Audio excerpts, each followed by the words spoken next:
Assalamualaikum warahmatullahi wabarakatuh. Apa kabar Bapak Ibu guru hebat yang ada di seluruh Indonesia?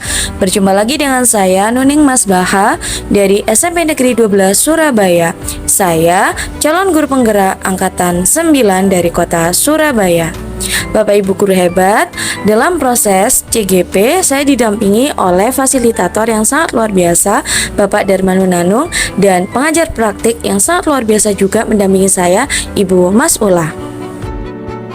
Hari ini saya akan memaparkan aksi nyata saya pada penerapan modul 1.4, yaitu membangun budaya positif di sekolah melalui disiplin positif. Selamat menyaksikan. Assalamualaikum warahmatullahi wabarakatuh. Yang saya hormati Bapak Kepala Sekolah SMP Negeri 12 Surabaya, yang saya hormati Bapak Ibu Guru beserta staf Dewan Guru dan rekan-rekan sekalian yang berbahagia. Terima kasih saya ucapkan untuk partisipasinya dalam kegiatan diseminasi modul 1.4 terkait menciptakan dan membangun budaya positif di sekolah. Baik teman-teman, sebelum saya memaparkan pemahaman saya dan berbagi praktik baik saya di modul 1.4, ketika saya bilang SMP Negeri 12, dengan semua siap tergerak, bergerak, menggerakkan. Baik, kita mulai bersama-sama. SMP Negeri 12 siap bergerak, tergerak, menggerakkan.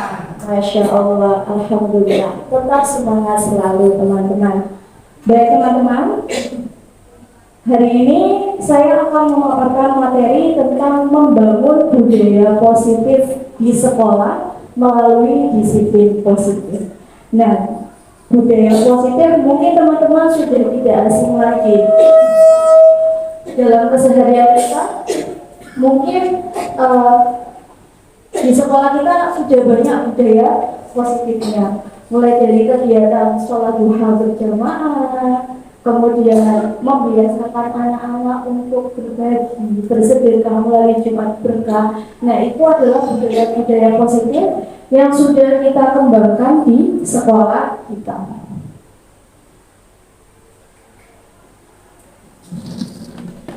Baik, teman-teman, mungkin sekarang kita lakukan permainan sederhana terlebih dahulu.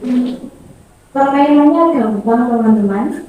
Monggo, sekarang ada yang mengepalkan tangan, ada yang nanti berusaha untuk membuka kepalan tangan tersebut. Bisa dengan cara memaksa, membujuk, menghardik, mengintimidasi, atau memarahi.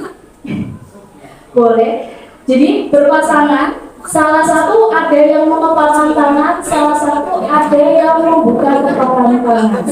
Dalam hitungan 10 detik, ada yang berusaha untuk membuka kepalan tangan tersebut. Baik, sudah ketemu pasangannya semua teman-teman? Sudah ada soalnya semuanya, gitu.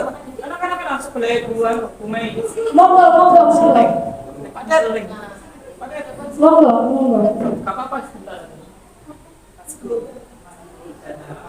Jadi Bapak buat nopo-nopo terima kasih sudah hadir. Baik, sudah menentukan pasangannya semua, sudah menentukan siapa yang mengepalkan tangan. Sudah ya? Oke, ada yang bertugas membuka kepalan tangan tersebut dengan berbagai cara. Baik teman-teman, kita mulai dalam hitungan 1, 2, 3, 10 detik. Monggo silakan membuka kepalan tangan. 1, 2, 3, mulai.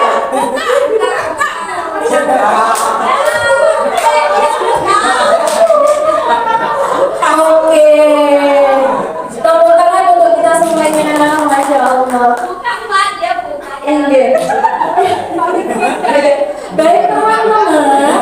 Baik teman-teman, tadi ada yang membuka, ada yang mungkin mempertahankan kepala tangannya dengan cara apapun tidak terbuka. Nah, inti dari permainan ini sebenarnya apa sih kan? Dalam kegiatan ini sesungguhnya siapa yang memegang kendali atau kontrol untuk membuka atau menutup kepalan tangan? Kita. Ya, mengapa? Yang mengepal. Betul sekali. Terima kasih. Betul. Seratus untuk Pak Ridwan ya. Betul teman-teman. Kita masuk dalam teori kontrol teman-teman. Jadi dalam teori kontrol yang bisa mengontrol, termasuk tadi dicontohkan yang bisa membuka kepala tangan adalah kita sendiri, gitu ya. Mau orang lain memaksa kita seperti apa, tapi kita nggak terso, nggak menginginkan untuk membuka kepala tangan, ya kita nggak akan membuka kepala tangan. Nah itu masuk dalam teori kontrol. Kaitannya dengan materi ini apa sih teman-teman? Nanti kaitannya dengan budaya positif adalah di sekolah nilai-nilai kebiasaan dan keyakinan untuk menguatkan kodrat anak. Jadi anak itu ketika datang ke sekolah itu sudah punya nilai-nilai dan keyakinan masing-masing. Di rumah itu sudah diajarkan baik dan buruk. Mereka sudah memiliki karakter masing-masing. Di sekolah tugas kita adalah untuk menguatkan kodrat tersebut supaya lebih jelas. Yang sudah baik supaya menjadi lebih baik. Yang belum baik supaya tambah baik.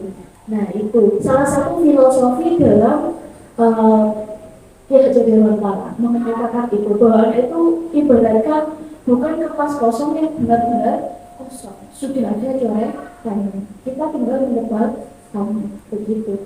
Dalam teori kontrol kita seakan-akan kok bisa mengontrol anak. Nah ini pemaparan dalam materi kita ada perubahan paradigma stimulus respon lawan teori kontrol, aktif disiplin, dan 3 motivasi perilaku manusia, teori yang kelas, hukuman penghargaan, 5 positif kontrol, 5 kebutuhan manusia, dan segitiga distribusi. Secara garis besar ini yang akan kita bahas. Lalu kaitannya tadi itu bagaimana sih? Itu berkaitan dengan teorinya William Glasser. Dalam kontrol teori memberikan pemahaman terkait miskonsepsi tentang kontrol, ilusi bahwa guru itu bisa mengontrol anak. Karena secara fakta kita tidak bisa mengontrol anak. Justru sebenarnya anak seakan-akan mau diatur-atur, mau mengikuti peraturan yang sudah kita buat, itu adalah anak memberikan izin kepada kita. Begitu. Jadi William Glasser ini mencoba untuk meneruskan konsepsi kita tentang teori kontrol. Begitu. Kemudian ilusi bahwa seluruh kekuatan positif itu efektif dan bermanfaat. Contohnya, ketika kita memberikan hadiah kepada anak, memberikan apresiasi kepada anak, itu baik atau tidak teman-teman? Baik apa tidak teman-teman? Baik apa tidak? Apresiasi, hadiah, pujian, positif negatif. Sepertinya Pak Ridwan ini memberikan ini ya. Positif negatifnya itu seperti apa Bapak? Positifnya itu memacu dan memotivasi siswa tersebut dan juga siswa yang lain untuk dia bisa lebih luar biasa lagi setelah kita beri apresiasi dalam bentuk apapun. Tapi negatifnya nanti bisa jadi kalau yang salah tangkap ya, salah konsep itu tadi. Jadi dia itu tidak akan melakukan apa yang kita minta ketika belum dapat apresiasi dari kita. Itu negatifnya, takutnya di situ. Begini dan ini. Luar biasa sekali, ibu sekali ya. Kira-kira sepemahaman dengan apa yang disampaikan oleh Pak Ridwan atau mungkin ada konsepsi yang lainnya? Kalau positif, insya Allah saya sudah sependapat sama Pak Ridwan. Mungkin yang negatif, Bu. Jadi kalau negatifnya itu gini, kalau misalkan kita terbiasa memberikan hadiah kepada siswa, jadi siswa itu dia bisa bukan karena kesadaran, tapi karena hadiah seperti itu. Ya, terima kasih. Terima kasih. Saya setuju dengan apapun pendapat dari guru, insya Allah semuanya baik. Tapi yang perlu kita garis bawahi di sini, maksudnya kalau dalam psikologi itu ada yang namanya reinforce stimulus and response. Jadi ketika kita memberikan stimulus yang baik, insya Allah akan diberikan respon yang baik pula dari siswa kita. Namun yang perlu kita ketahui di sini bahwasanya ada yang namanya habits atau kebiasaan. Kalau misalkan seperti yang dikatakan oleh Bu Miftah, kita selalu memberikan apresiasi berupa bentuk hadiah yang mungkin kita sendiri pun tidak bisa memfasilitasi setiap saat, maka itu akan menjadi kebiasaan. Dan anak akan berperilaku sesuai dengan apa yang diberikan kepada guru, bukan atas dasar inisiatif itu sendiri. Jadi mungkin kita bisa memberikan alternatif berupa misalkan pujian, dan dengan catatan yang dikatakan oleh Pak Ridwan, jangan memberikan pujian yang membuat anak memahami pujian itu sebagai pujian yang salah menurut pemahaman kita. Jadi misalkan kata sayang seperti yang pernah disampaikan oleh Bapak waktu rapat seperti itu. Jadi sah-sah saja kita memberikan apresiasi dengan catatan kita masih mampu atau sanggup untuk memberikan apresiasi tersebut. Jangan dibiasakan dengan hal-hal yang berbentuk anak. Masya Allah, luar biasa sekali ini teman-teman. Ya teman-teman, Masya Allah luar biasa sekali. Yaitu guru penggerak, tapi pemahamannya seperti dari guru penggerak itu sendiri. Nah, kurang lebih memang konsepsinya memang seperti itu. Jadi memang ilusi bahwa seluruh penguatan positif efektif dan bermanfaat. Nah, penguatan positif dalam bentuk hadiah, ujian itu memang perlu untuk diberikan, tapi tidak untuk seringkali atau dijadikan metode kita satu-satunya. Karena kalau anak sudah dibiasakan dengan itu, nanti betul dia akan melakukannya. Kenapa saya melakukan apa yang saya dapatkan? Nah, itu sudah berbahaya. Apresiasi boleh, jadikan apresiasi itu sesuatu yang istimewa. Sesekali boleh lah. Kemudian juga tadi apresiasinya jangan sampai menimbulkan tanda kutip, betul. Baik, untuk selanjutnya ilusi bahwa kritik membuat orang merasa bersalah dan menguatkan karakter. Nah, ini mungkin seringkali kita lakukan tanpa sadar, membuat anak-anak kita itu merasa bersalah. Misal anak terlambat, kamu kok gitu sih? Kamu nggak kasihan sama ibu? Ya, ibu. Kalau misalnya kamu terlambat, ibu nanti dimarahin kalau sekali. Nanti kita sadar, itu adalah sebenarnya membangun rasa bersalah kepada anak. Caranya lembut. Tapi seakan-akan kita itu nggak sadar bahwa itu membentuk karakter yang buruk untuk anak kita. Anak kita cenderung nanti jadi pesimis, menyalahkan dirinya. Kemudian ilusi bahwa setiap orang dewasa memiliki kekuatan untuk memaksa. Ingat, anak-anak itu sudah memiliki hak untuk memilih sendiri. Kita hanya mengarahkan atau membimbing. Tidak ada untuk kita punya kewenangan memaksa. Kamu harus gini, nah, kamu harus seperti itu.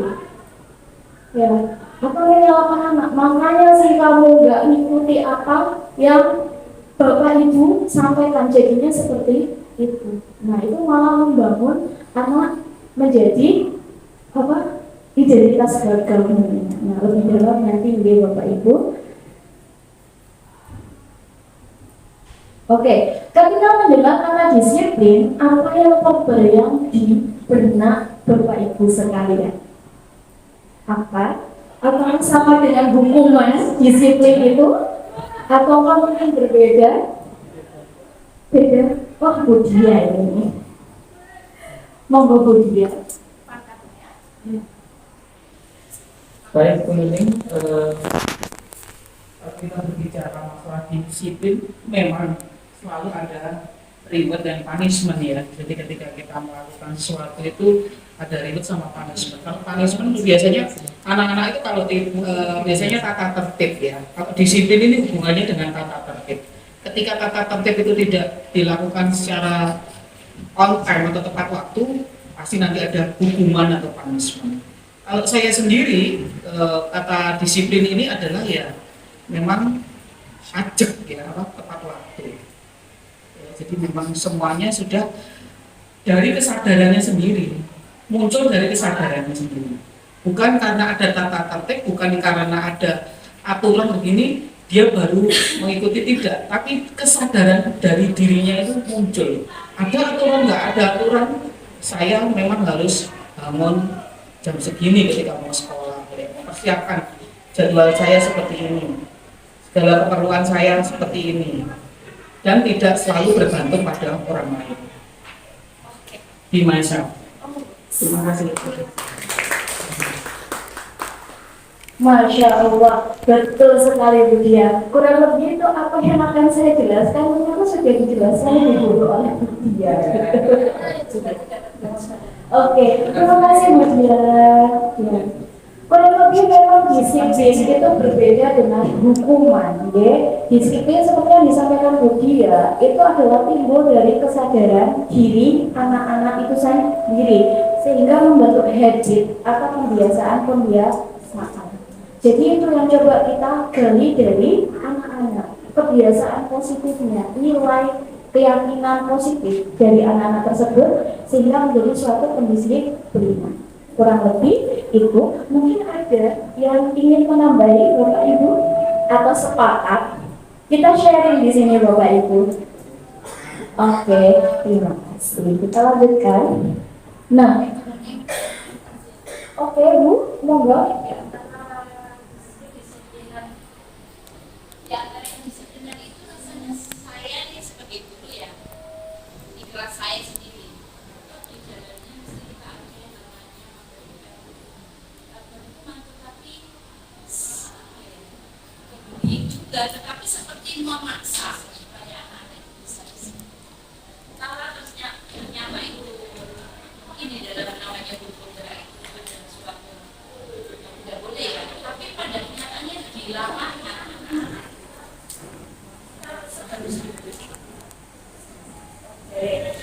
Betul, itu by proses memang by proses. Memang ada beberapa anak yang harus dengan cara memaksa untuk supaya jadi disiplin. Tapi itu mulai harus kita kurangi. Paling tidak mungkin dimulai dari kita memberikan contoh positif kepada anak-anak. Insya Allah kalau kita menyuruh ke anak-anak, tapi kita juga melakukan anak-anak dengan sendirinya tanpa suara-suara kita minta atau kayak gimana, dia akan mengikuti. Memang harus berkesinambungan. Kalau kita dulu, kita juga harus melakukan. Dari konsekuensi dan itu juga menguatkan. Sebenarnya nilai anak itu tadi sudah ada kebaikannya, hanya kita tinggal menguatkannya saja. Mungkin dengan cara memaksa tadi ya sesekali mungkin bisa itu, tapi mulai dari sekarang mari kita coba untuk dengan komunikasi positif yang bisa kita lakukan kepada anak. Oke, kebanyakan orang akan menghubungkan kata disiplin dengan kata tertib, teratur, dan kepatuhan pada peraturan. Kata disiplin juga sering dihubungkan dengan hukuman. Padahal itu sesungguhnya berbeda, sebagaimana yang disampaikan oleh dia tadi. Kemudian karena belajar tentang disiplin positif tidak harus dengan memberi hukuman, justru itu adalah salah satu alternatif, boleh dipilih itu sebagai salah satu alternatif, tapi bukan cara satu-satunya, itu cara terakhir. Dan kalau perlu tidak digunakan sama sekali. Tapi mungkin berbeda kalau kita berbicaranya anak-anak kadang memang ada yang memang butuh apresiasi ya. Boleh tetap kita lakukan, tapi itu bukan jadi cara satu-satunya, tapi sebagai alternatif sesekali boleh. Dalam budaya kita, makna kata disiplin bermakna menjadi sesuatu yang dilakukan seseorang pada orang lain untuk mendapatkan kepatuhan. Kita cenderung menghubungkan kata disiplin dengan ketidaknyamanan. Itu dalam budaya kita yang sering kita pahami. Ini ada miskonsepsi di sini. Padahal sebenarnya disiplin hukuman itu berbeda. Kemudian pertanyaannya Bapak Ibu, ya Allah, ini disuruh ikut ini kok ditanya-tanyai. Iya, namanya kita sharing Bapak Ibu ya. Pertanyaan penting, apakah pemberian hukuman dapat mendisiplinkan siswa? Dapat, tapi itu tidak akan bertahan lama. Karena nanti kenapa kok nggak bertahan lama? Karena sumbernya dari bukan dari kesadaran siswa itu sendiri. Padahal yang diinginkan dalam disiplin positif adalah tumbuhnya kedisiplinan dari dalam diri siswa, seperti itu. Kemudian yang kedua, apakah pemberian pujian hadiah dapat meningkatkan prestasi siswa? Sama dengan jawaban wajib, bisa jadi mungkin iya wajib tidak, tapi negatifnya adalah akan memupuk ketergantungan siswa. Kemudian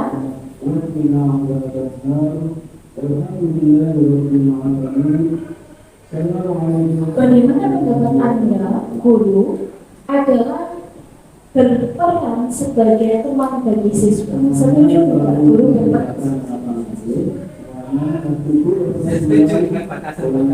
Oke, setuju dengan batasan-batasan. Baik. Kemudian yang keempat, setujukah Anda memberikan solusi bagi masalah siswa, harus dapat memberikan solusi bagi masalah siswa? Tidak. Tapi kita wajib terjadi pendengar yang baik bagi siswa.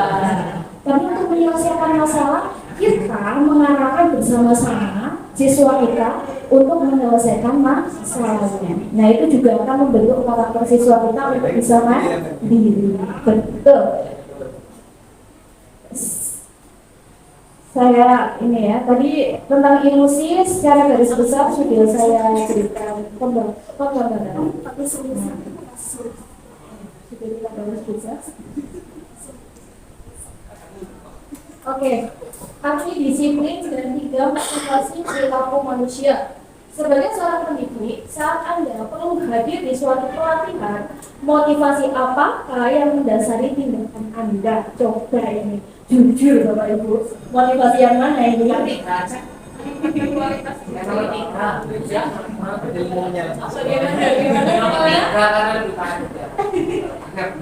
Oke, berarti kalau ngajari jawab biasanya gitu ya Pak, jawaban ngajari itu pasti benar ya. Baik. Oke, betul. Sebaiknya yang kita tumbuhkan adalah yang jawaban ngajari ini ya. Jadi kesadarannya itu berasal dari dalam diri. Nah, itu yang akan bertahan lama. Seperti itu juga kita harus menumbuhkan motivasi untuk anak-anak kita. Seperti itu. Itu bukan dari dalam diri. Caranya banyak cara menuju lomba ya. Oke. Disiplin positif adalah suatu cara pendisiplinan yang mengajarkan anak-anak untuk dapat bertanggung jawab, menumbuhkan kesadaran diri berdasarkan nilai kebajikan yang dipercaya. Jadi itu adalah disiplin, menumbuhkan nilai baik, keyakinan dari dalam anak-anak, supaya anak-anak menjadi pribadi yang bisa bertanggung jawab. Kemudian bentuk pendisiplinan ini memberikan kesempatan pada siswa untuk dapat mengontrol diri dan melakukan segala tindakan dengan motivasi intrinsik atau motivasi dari dalam diri yang tumbuh dari dalam diri siswa tanpa adanya unsur paksaan, pujian ataupun hukum. Mungkin kita masih melakukannya tidak apa-apa Bapak Ibu, tapi pelan-pelan nanti kita bisa melakukan perubahan. Kan bergerak mundur bahkan. Oke, 3 motivasi perilaku. Begitu kan? Iya. Oke, mungkin kenapa Pak kalau 1, 2 itu motivasi yang sifatnya eksternal? Monggo. Mungkin ada intervensi dari orang lain. malam mungkin mau menyampaikan.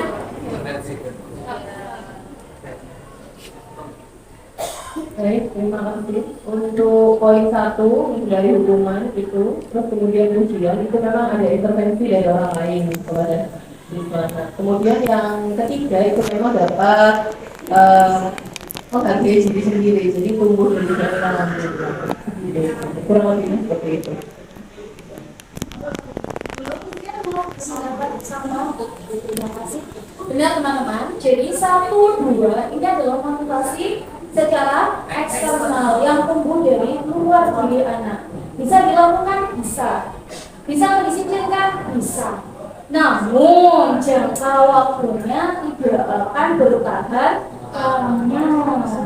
Berbeda dengan motivasi yang ketiga, jika kesadaran dirinya ditumbuhkan dari kesadaran anak itu sendiri. Caranya bagaimana? Nanti kita belajar untuk menumbuhkan motivasi dari dalam diri anak, sehingga motivasi yang tumbuh adalah motivasi yang bertahan lama. Nah, betul ini contohnya ya, motivasi eksternal. Kemudian ini adalah motivasi internal. Kemudian ini hindari hukuman dan pemberian penghargaan secara berlebihan untuk memaksimalkan penumbuhan motivasi secara internal. Sesekali saja ya Bapak Ibu memberikan hadiah. Oke. Secara tidak langsung penghargaan itu mendukung bagi yang tidak mendapatkan penghargaan. Ini nanti sambung ke yang bagian tapi itu ada potensi, bukan berarti seperti itu. Ya betul Bapak Ibu. Ini Bapak Ibu, Iva kurang menguasai pelajaran matematika sehingga pada saat pelajaran tersebut, monggo belajar. Oke, saya tarinya. Dia lebih banyak berdiam diri atau menggambar di buku pelajarannya pada saat guru matematikanya Kak Seno menanyakan pertanyaan, Iva menjadi gugup dan tak sengaja menjatuhkan tasnya dari kursi serta tiba-tiba menjadi gagap pada saat berupaya menjawab. Seluruh kelas pun tertawa melihat perilaku Iva yang bicara tergagap-gagap dan berpikir tersebut. Kak Seno pada saat itu membiarkan teman-teman Iva menertawakan Iva yang tergagap dan malu luar biasa. Dan malah minta Iva untuk maju ke depan dan berdiri di depan kelas sambil menunjuk gigi karena tidak bisa menjawab pertanyaan Pak Seno. Kelas makin gaduh dan anak-anakmu tertawa melihat Iva di depan kelas memegang ujung hidungnya. Nah, apakah Anda setuju dengan perilaku Pak Seno? Tidak setuju. Kenapa Bapak Ibu? Kemudian Oke, itu bentuk hukuman, bukan konsekuensi atau mendisiplinkan. Kemudian, menurut Anda, tindakan Pak Seno terhadap kita adalah sebuah hukuman atau konsekuensi? Hukuman, pinter. Ya, karena tadi secara psikis menjatuhkan mental anak itu hukuman. Nah ini, hukuman bersifat tidak terencana, biasanya tiba-tiba ketika ada kejadian. Jadi tanpa adanya kesepakatan terlebih dahulu. Begitu hukuman. Kemudian merusak psikis, mental, biasanya fisik, verbal juga dilakukan. Itu suatu bentuk hukuman. Ini menuju identitas diri. Ya, jangan sering-sering melakukan hukuman. Ya Pak ya, gue ya. Dan sama saya ya.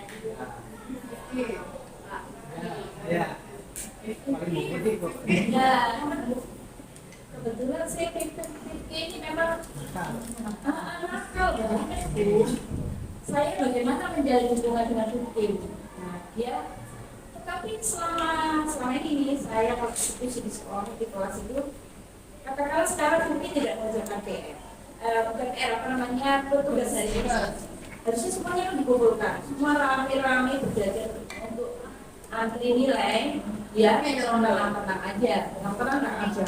Loh, kok nggak kerjakan kamu ya? Ada kamu nanti aja. Loh, gimana sih kok nggak kerjakan?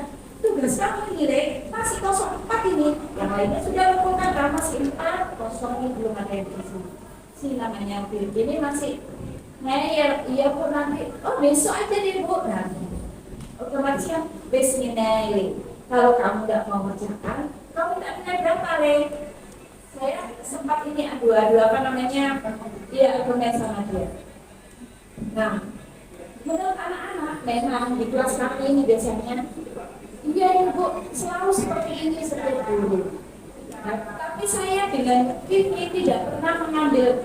Artinya saya tetap berhubungan baik karena di akhir ketika saya mengajar selalu saya sampaikan. anak-anak, mohon maaf ya, itu tadi Bune sudah ini apa namanya tadi sudah sedikit keras sama teman kalian Buki. Gimana Buki?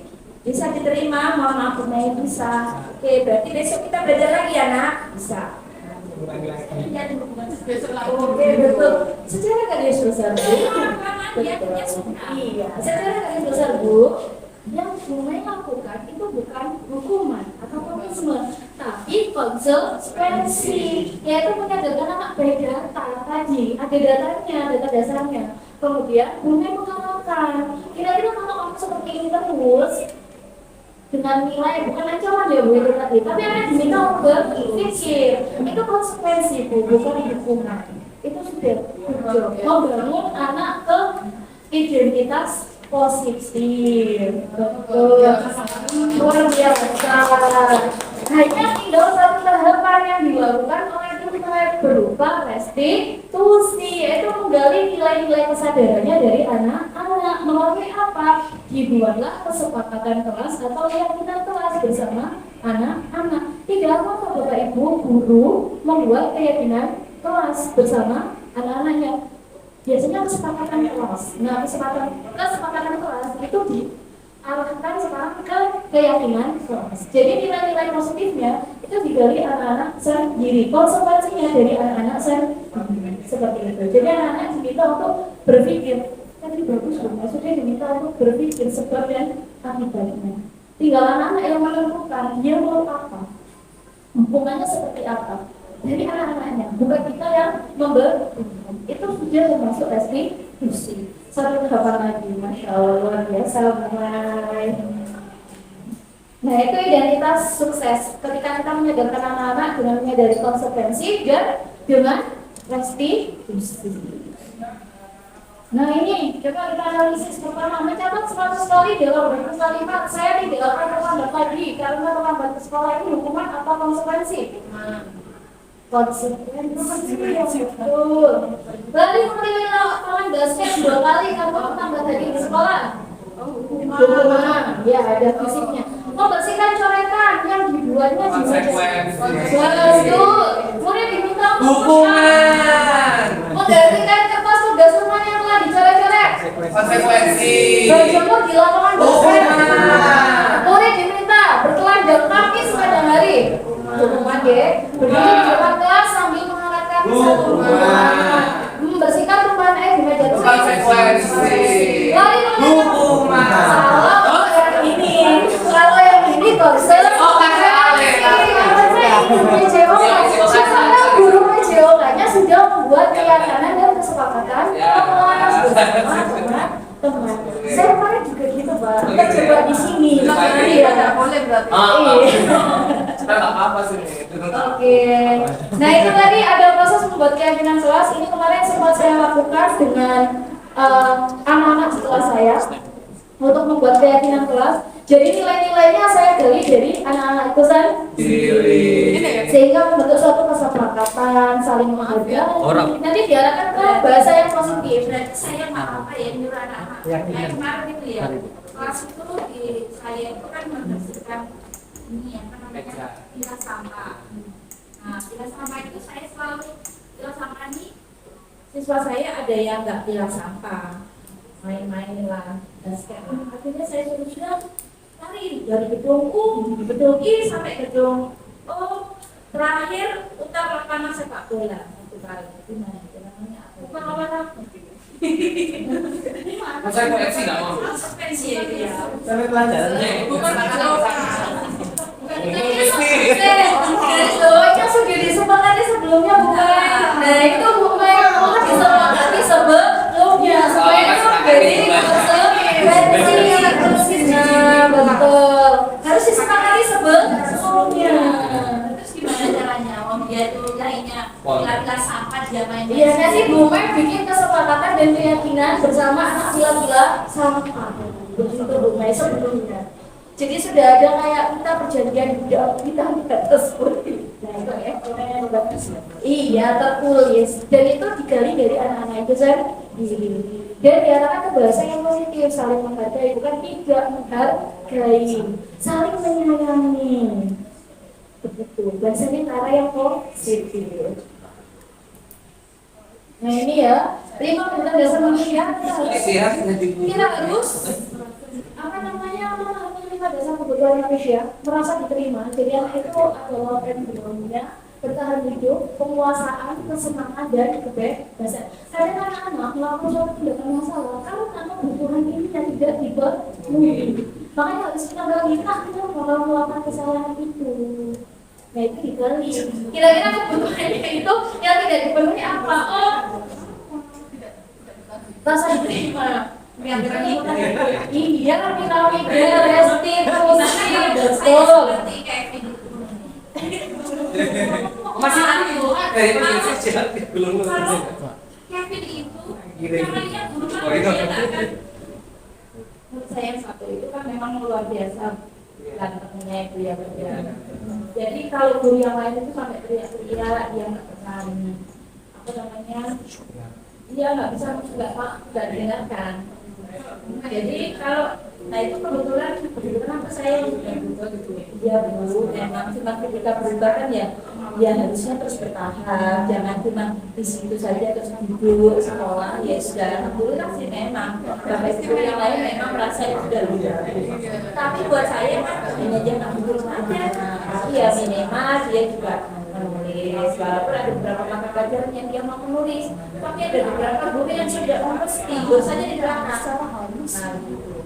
Dan itu kalau sampai masalahnya itu nggak pakai sepatu bu. Nah kalau cuma apa yang ada semua mapel kan tidak usah ya. Mungkin karena dia takut karena wali kelasnya nih.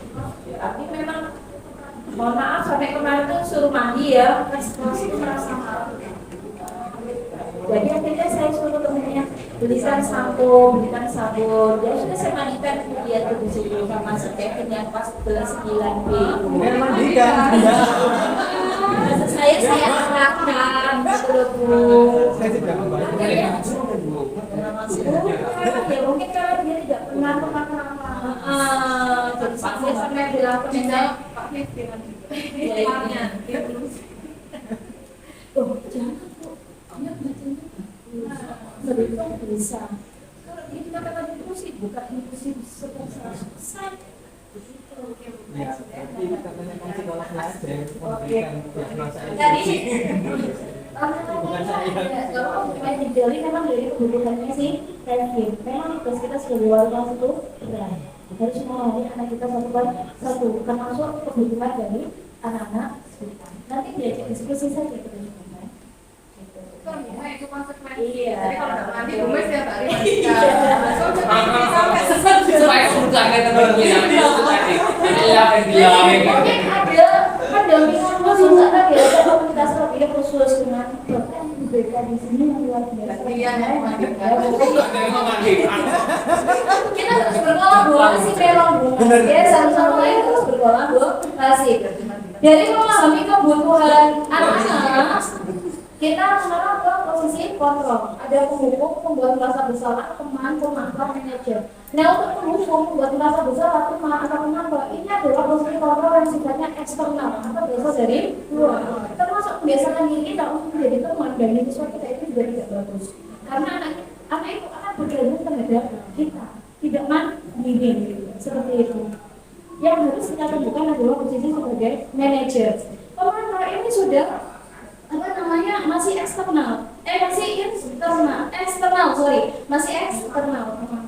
Jadi ini nanti kita by data anak-anak diajar untuk memahami konsekuensi sudah bagus pada tahap ini Bu Mei tadi, tapi belum sampai restitusi manajer di mana tanggung jawab atau dia memperbaiki dirinya itu dari dalam. Ini nanti butuh pemantauan kita supaya anak bisa berlaku sesuai dengan seharusnya. Nah, karena masih eksternal. Nah ini posisi manajer melibatkan murid dan mempersilahkan murid untuk mempertanggungjawabkan perilakunya, mendukung murid untuk menemukan solusi atas masalahnya. Ini dari murid, oleh murid dan untuk murid semua. Kita hanya berlaku sebagai manajer, mengarahkan atau membimbing anak untuk mencapai penyelesaian, mempertanggungjawabkan. Nah ini segitiga restitusi. menstabilkan identitas. Ketika anak berbuat salah, jangan just gini, kamu sih salah, kamu sih butuh kata gimana, nggak boleh seperti itu. Jadi menstabilkan identitas dulu. Kamu belajar berbuat salah, atau misalkan setiap orang pasti pernah melakukan kesalahan, itu menstabilkan identitas. Validasi tindakan yang salah, anak diminta untuk menggali kenapa dia berbuat salah, divalidasi kemudian. Kalau semua berbuat seperti ini, kira-kira gimana perasaannya? Nah, itu adalah validasi dari tindakan. Sampai hal terakhir, menanyakan keyakinan. Kira-kira keyakinan apa yang tidak kamu jalankan? Nah, itu dari anak-anak juga. Sehingga dia bisa mempertanggungjawabkan dari apa yang telah dia perbuat. Begitu Bapak, Ibu sekalian. Jadi inilah posisi sebagai manajer, guru sebagai manajer. Ketika menyelesaikan masalah dengan 3 langkah ini, menstabilkan identitas dulu, validasi tindakan yang salah, dan menanyakan keyakinan. Ya, begitu.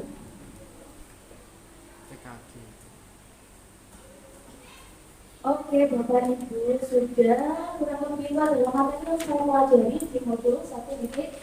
Terima kasih sudah bersama saya untuk berdiskusi bersama, bercerita bersama tentang pengalamannya. Mungkin saya minta satu teman saja untuk merefleksikan apa yang kita pelajari hari ini. Bagaimana perasaannya? Monggo, siapa? Pak Ridwan kayaknya ya, lebih berini. Mau Pak Ridwan mau ngambil ke depan Pak Ridwan? Bapak. Amin. Jangan begitu dong, itu mengintimidasi dulu. Jadi begini, senang sekali tadi Bu Nuning kita sudah mendapatkan pengalaman ilmu baru dari panjenengan. Ya, ternyata menjadi seorang guru, Bapak Ibu guru itu tidaklah mudah. Oh, ternyata saya di sini banyak salahnya begitu tadi. Mungkin di sini secara saya pribadi yang paling mungkin sering memberikan eksternalnya itu motivasi eksternal ternyata perlu dikurangi, dan seterusnya kita harus lebih membangun motivasi internal dari siswa-siswa, karena siswa pun juga berbeda satu dengan yang lain. Itu terus apalagi ya istilahnya betul tadi pertemuan kemarin ya, menghambat pada siswa ya. Sulitnya di situ memang ya, namanya menghambat itu yang digaris bawahi. Ya ganti era, ganti zaman, kita harus siap untuk tantangan-tantangan ke depan sebagai guru yang profesional ya, begitu. Senang. Jaya. SMP 12 Jaya.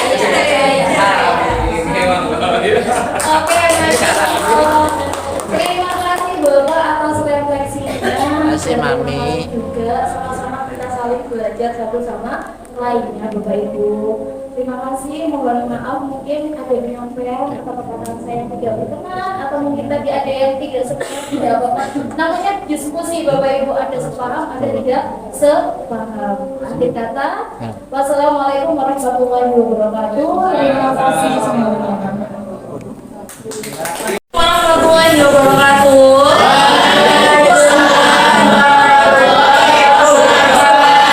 Apa kabar hari ini?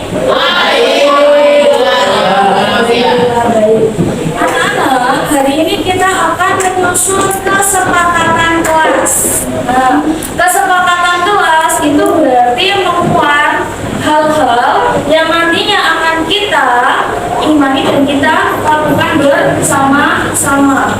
Di mana kesepakatan kelas ini nanti sumbernya adalah dari keyakinan kalian atau keyakinan yang kalian percaya. Kalian pasti meyakini bahwa perbuatan atau tindakan baik akan memberikan sesuatu yang baik. Begitu pula ketika kalian melakukan tindakan yang buruk, kalian akan mendapatkan hal yang buruk juga. Kalian pasti mempercayai hal tersebut. Nah, nanti kita rumuskan hal-hal baik atau nilai-nilai baik yang kalian percaya. Ya, misal di kelas kita harus saling menghargai. Saling menghargai itu penting atau tidak? Penting atau tidak saling menghargai? Supaya apa sih kalau kita misalkan saling menghargai satu sama lain? Supaya apa?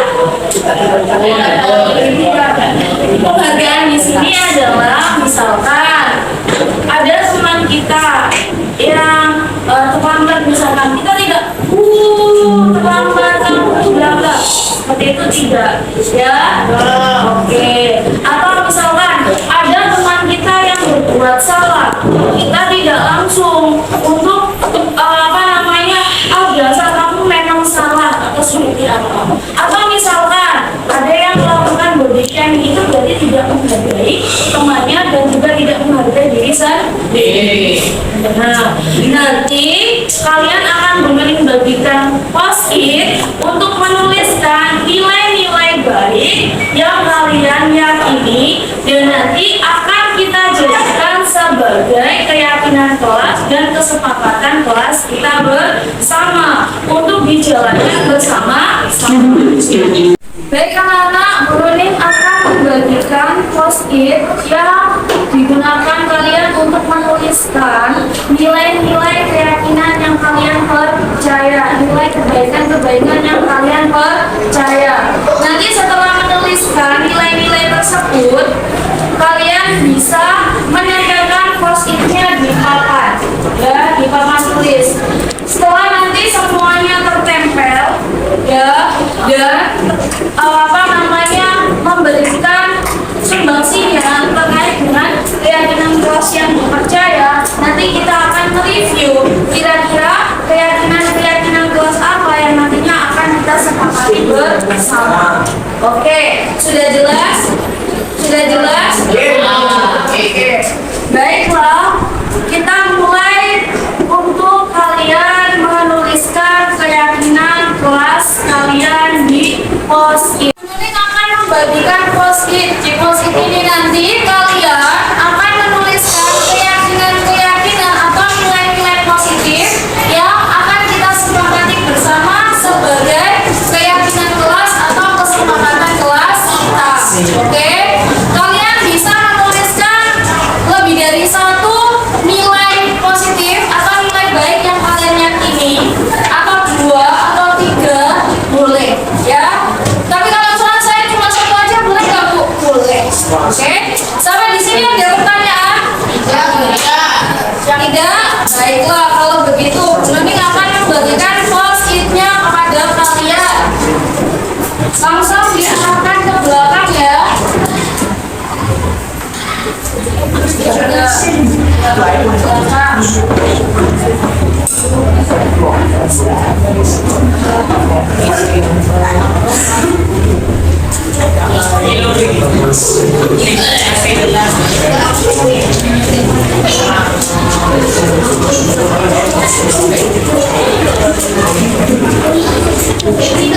Oke. Ada yang masih kurang?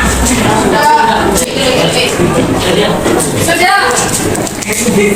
Setelah itu silakan menuliskan nilai baik atau nilai positif yang kalian yakini untuk nanti kita sepakati bersama sebagai keyakinan kelas.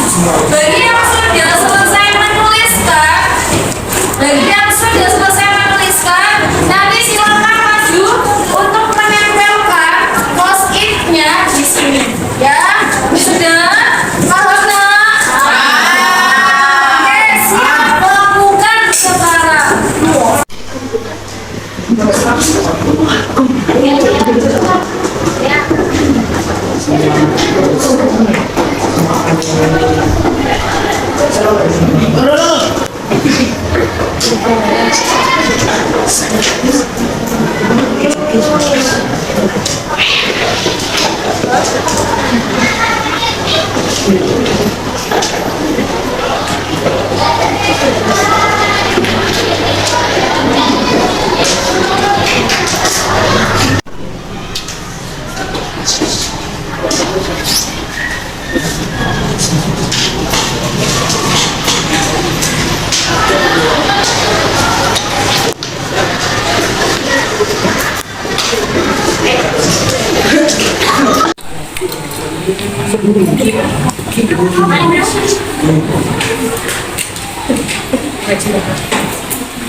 Nah,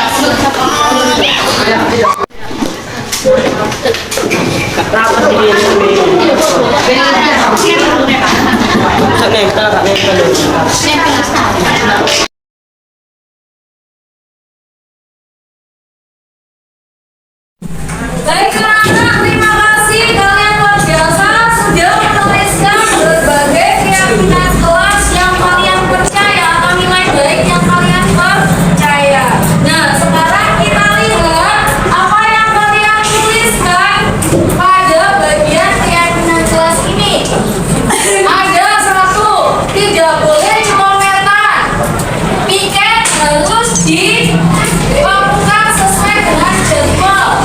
Tidak boleh keluar jika belum izin. Oke ya. Tidak boleh teriak-teriak. Ini siapa yang biasanya teriak-teriak di kelas? Bilang aja.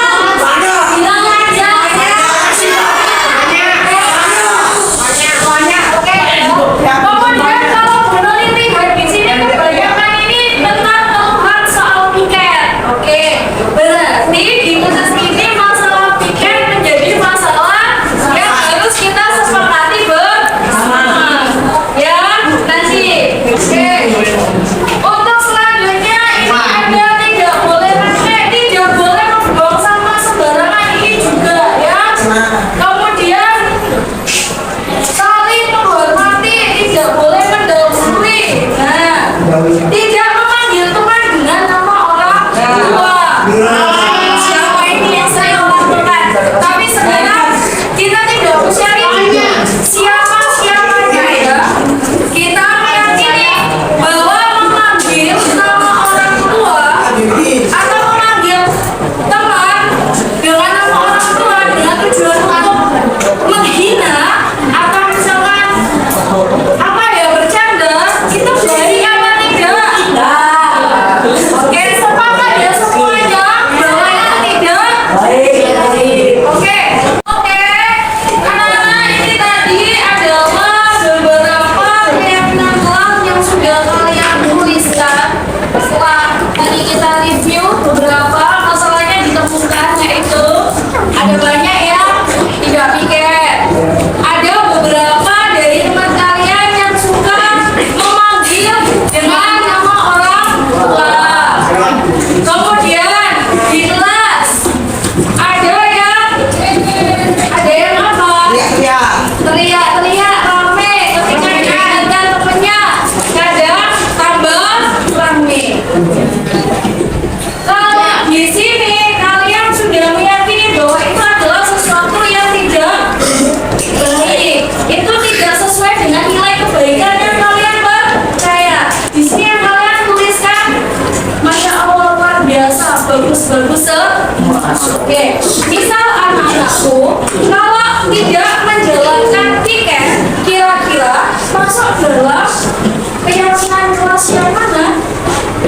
Tidak menjalankan piket sesuai jadwalnya.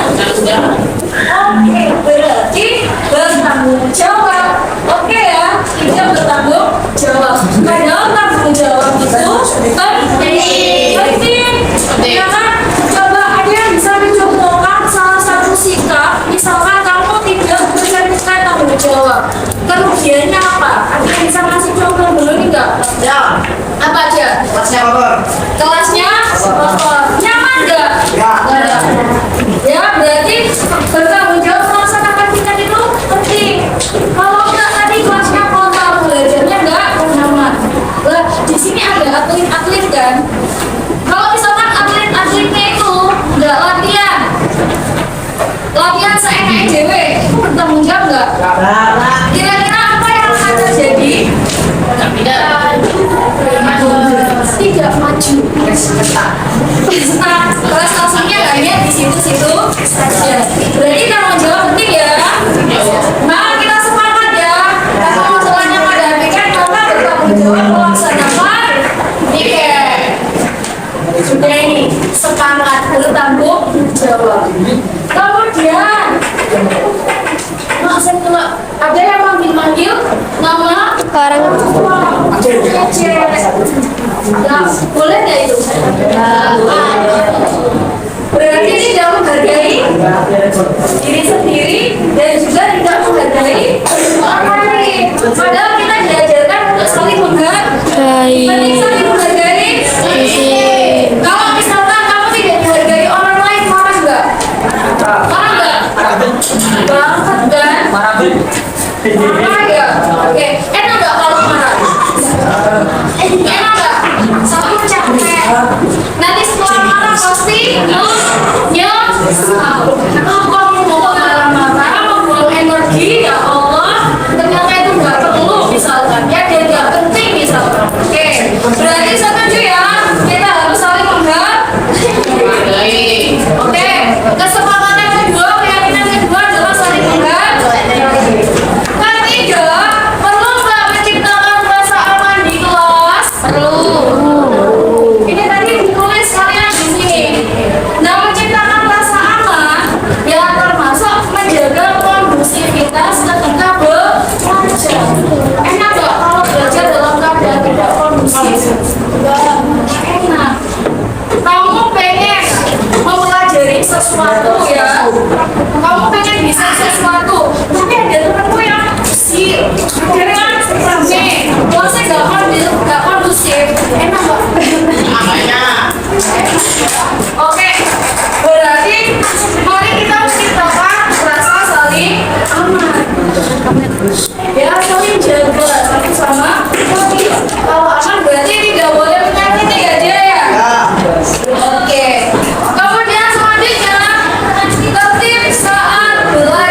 Ada ya. Sudah, kita tidak perlu menunjuk itu sih siapa. Oke. Berarti tertib ketika belajar mengajar itu penting ya. Yang masuk ya. Masuk. Tuh. Yang masuk ya. Masuk. Tidak di mana? Atau tidak di mana? Oke. Jadi tertib ya sesuai waktu yang kita putar. Nah kalau kamu tertib ini menciptakan disiplin. Disiplin itu penting. Karena mau jadi orang sukses harus disiplin. Termasuk sepakat ya. Tertib saat belajar mengajar. Sepakat.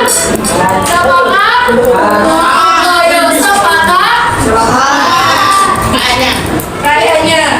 Kemudian yang terakhir yaitu tadi ada banyak sekali. Salah satunya visi sekolah kita kan menjaga lingkungan. Tadi ada yang bilang kalau sekolah itu tidak masuk belajar. Maka kita harus sepakat bersama menjaga kebersihan lingkungan.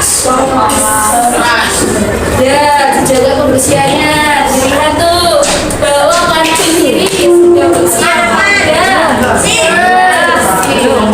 Luar biasa ya. Baiklah, berarti dari beberapa nilai positif yang sudah kalian tuliskan di depan, kita bersepakat beberapa keyakinan kelas yang kita ambil, yaitu satu, bertanggung jawab melaksanakan tiket. Ya, harus dimulai dari diri, mulai menyadari kita punya tanggung jawab yang harus dijalankan. Kalau sudah merasa bertanggung jawab, berarti tidak harus nunggu disuruh atau tidak harus ada sanksinya baru melakukan. Kan semuanya bertanggung jawab loh. Tanggung penting.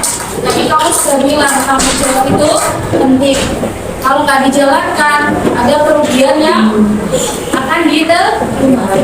Bentuk dari tanggung jawab tidak harus menunggu diminta atau disuruh atau dimarahi dulu terlebih dahulu, ya. Atau misalkan apa namanya menunggu dikasih denda terlebih dahulu, tapi kita mampu tidak. Tidak seperti itu ya. Tanggung jawab dari diri saya sendiri. Yang sudah meyakini bahwa tanggung jawab itu. Kemudian saling menghargai. Jadi sesama teman nggak boleh saling menyakiti, tidak boleh ilo-iloan. Yes. Terus habis itu menciptakan rasa aman saat belajar mengajar bersama menjaga kebersihan lingkungan kelas dan sekolah. Ini beberapa kesimpulan dari keyakinan yang kalian tuliskan. Coba sekarang, adakah yang belum dituliskan di sini? Sepertinya masih ada. Coba siapa yang bisa membantu benerin? Kinanti sepertinya. Oh my God. Ayo Kinanti, tolong. Mungkin ada hal yang belum tertuliskan di sini. Sudah? Semuanya. Kenzi, ada tambahan? Dava, ada tambahan? Raja? Atau mungkin masih ada Fadil? Ada tambahan nggak, Dil? Sudah cukup? Cukup? Fahina ada tambahan? Tidak ya. Rio? Kielin, ada nggak? Sudah semuanya? Yes. Sudah ya? Berarti ini adalah kesepakatan di kelas 7B. Berprestasi.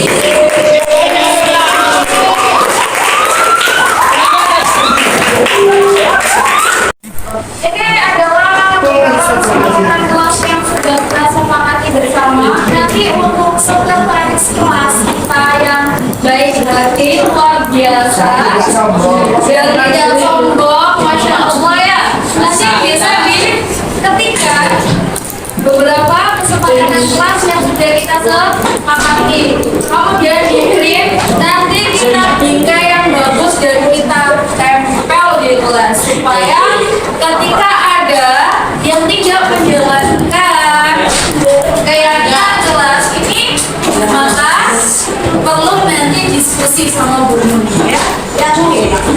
Baik, sudah. Terima kasih semuanya, kalian anak hebat, anak-anak luar biasa.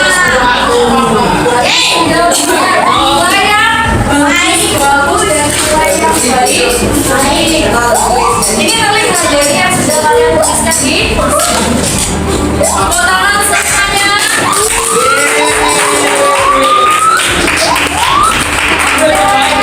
Assalamualaikum warahmatullahi wabarakatuh.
Fanya dan Dea, kalian dengan dipanggil ke sini adalah untuk mendiskusikan peristiwa yang tadi terjadi. Tadi kalian berdua bertengkar, dan kelas menjadi heboh sekali karena pertengkaran kalian. Tadi Bu Nuni melihat bahwa dia sangat emosi sekali dengan Devanya. Kenapa? Itu Bu, si Fanya itu kayak manggil nama orang tua. Saya kan jadi nggak terima, jadi saya tuh kayak panggil balik. Nah, dia pas dipanggil balik sama orang tua juga marah, ya udah saya marah juga. Dia tambah marah lagi Bu. Oke, berarti itu adalah suatu bentuk kesalahan yang dilakukan oleh pihak Fanya. Fanya benar seperti itu? Oke, ya, kamu memang wajar untuk marah kepada Fanya karena Fanya menghina atau mengejek kamu dengan orang tua. Begitu kan dengan Fanya. Kira-kira Fanya, kalau misalkan kamu di posisinya Dea, kamu marah juga atau tidak? Marah juga ya. Berarti sama-sama pasti marah. Tapi betul atau tidak ya? Kalau misalkan kamu membalas tindakan Fanya dengan perilaku yang sama? Enggak Bu, itu sama aja kayak saya nggak marah-marahin juga. Berarti tidak boleh seperti itu ya? Iya. Oke. Untuk Fanya, kenapa kok tambah emosi? Nggak tahu, emosi. Nggak tahu, emosi aja. Kayak kenapa? Gitu. Kok malah gitu. Kira-kira bercandaannya Fanya itu benar atau sudah sesuai atau tidak? Tidak sesuai. Oke. Berarti kalau dia marah ke Fanya itu sesuatu yang wajar, tidak wajar. Namun kalau misalkan peristiwa itu dibalas-balas dengan sesuatu yang sama, itu tidak ada seharusnya tidak ada selesainya. Jadinya mau kayak tadi tambah marah juga, ya kan? Kalau tambah marah-marah akhirnya berantem di kelas, menyebabkan juga sudah ya, tahu ya posisinya masing-masing seperti apa kan. Nah, untuk misalkan ya nak ya, tadi dia mencoba untuk membalas Fanya dengan Fanya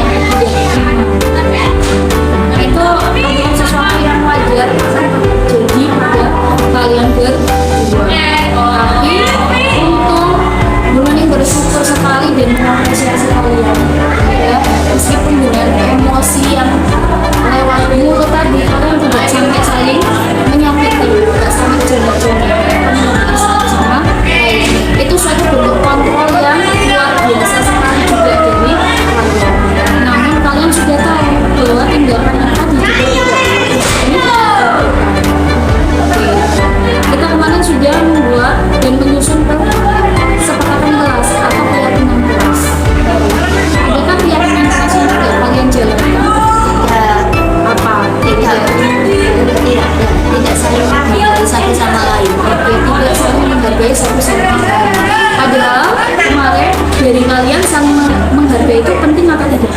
penting.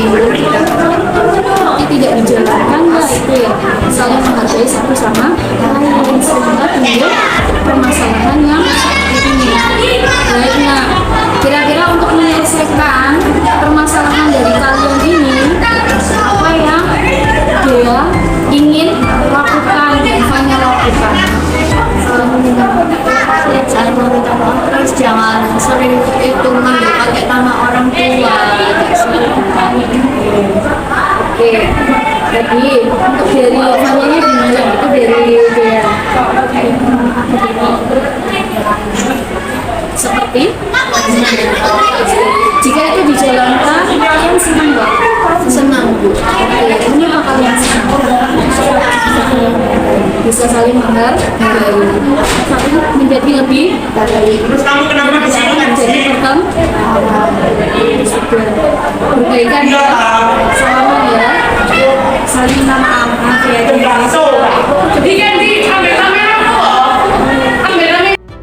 Bapak Ibu sekalian, setelah saya mempelajari modul 1.4, saya memiliki motivasi baru untuk melakukan perubahan ke arah yang lebih baik dan menerapkan disiplin positif di sekolah saya. Ide atau gagasan yang timbul adalah saya berkolaborasi dan konsisten untuk melakukan praktik pembiasaan positif bersama teman sejawat saya dan murid dalam membangun budaya positif di sekolah. Kedepannya adalah guru harus melaksanakan pembelajaran yang berpihak pada murid, yaitu dengan menerapkan budaya positif di sekolah melalui langkah-langkah restitusi, menerapkan diri sebagai manajer, dan membangun komunikasi melalui keyakinan kelas agar budaya positif di sekolah dapat terlaksana dan terrealisasi dengan baik. Ternyata membangun komunikasi positif melalui keyakinan kelas amat sangat bermanfaat bagi saya dalam melaksanakan proses pembelajaran. Karena dari keyakinan kelas yang saya bangun bersama murid-murid saya membuat murid saya menjadi lebih disiplin dengan sendirinya tanpa adanya paksaan. Demikian adalah refleksi dari saya, semoga dapat memberikan manfaat dan mari terus untuk bergerak dan menggerakkan. Assalamualaikum warahmatullahi wabarakatuh.